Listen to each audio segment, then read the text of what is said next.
We sell mannequins, new and used mannequins. We rent mannequins. We repair mannequins. We blog about mannequins. Did I say we recycle mannequins too?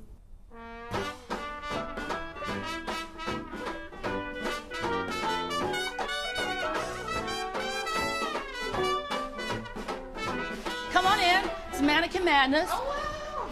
So do you want a torso? Do you want a full body? I could not have done this when I was younger because so many people look at me and think, mannequins, that's an odd way to make a living, or you do what for a living? And my self-esteem could not have handled that. Now I love the wacky, whimsical quality of being the mannequin lady, and people sometimes call me, oh, you're the mannequin lady, oh, you're Miss Madness, you know, and I laugh about it. These are considered a high-end mannequin because these were sculpted after a real person. Yes. I was born in Brownsville, Tennessee, a very rural community. My grandparents were farmers. And my father was trained as an electrical engineer. And at the time, it was very difficult for an African-American man to get a job, period, let alone as an engineer. So we moved to California because at the time, they had government contracts. It was just the beginning of equal opportunity. My whole life is different just because my dad was able to get a job in the aerospace industry in California.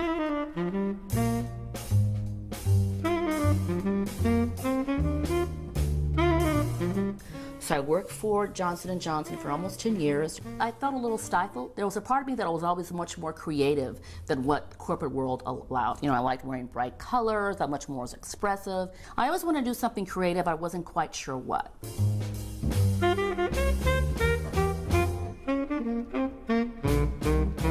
It was the first time that I really had put my heart into something and didn't do well. So it was not only, you know, traumatic on a financial level, but emotionally too.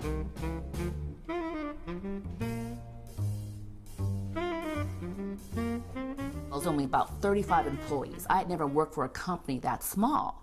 And that gave me a window to see what the key decision makers were doing. And that's when I realized these people aren't any smarter than I am, but they just have a lot more confidence. They were all men. Many of them had started businesses before and it failed. They burned through a lot of money and they just started a business again.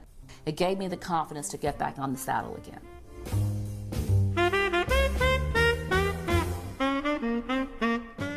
I thought, ooh, I've always wanted a mannequin to put in my garden with some mosaic tiles.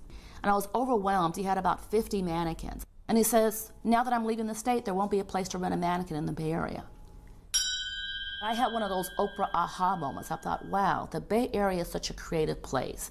There ought to be some place to rent a mannequin. And fortunately, I have a very supportive husband. He said, go for it. I immediately started online marketing. The very first week our website went live, we got an email from someone from Canada who was coming to the Bay Area for a trade show and wanted to rent a mannequin. So that's when I realized maybe there's something here.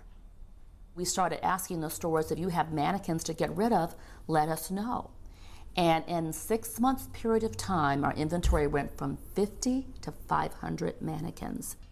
We had mannequins in our basement, in our backyard, in our garage stalls. It truly was Mannequin Madness, hence the name.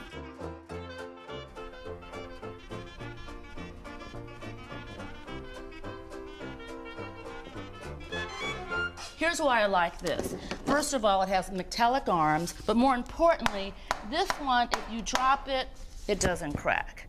And look at this nice, expensive-looking wrought iron stand. And this can elevate. It has been an established practice in the retail industry to just throw mannequins in the trash when they're done with them.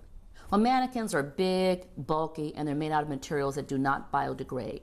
We will come in and we'll take everything, regardless of what condition it's in, old, new, broken, whatever. We'll take truckloads of mannequins away. And then we recycle them. Not that we turn them into some other product, but we sell them as is. See, it has a little discoloration there. It's been out in the sun. I can go 50 on this.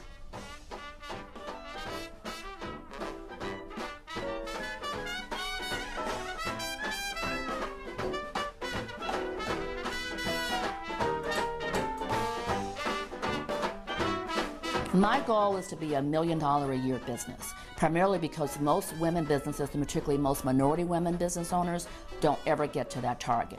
I just need that just to show that it is possible as a woman, a minority woman, to get to $1 million and above, ideally. My husband and I are the only full-time employees. I tried the employee route. It's not my temperament. I like dummies that I can tell what to do. My mannequins, they do whatever I tell them to do. They don't argue, they don't talk back to me. That's my business strategy.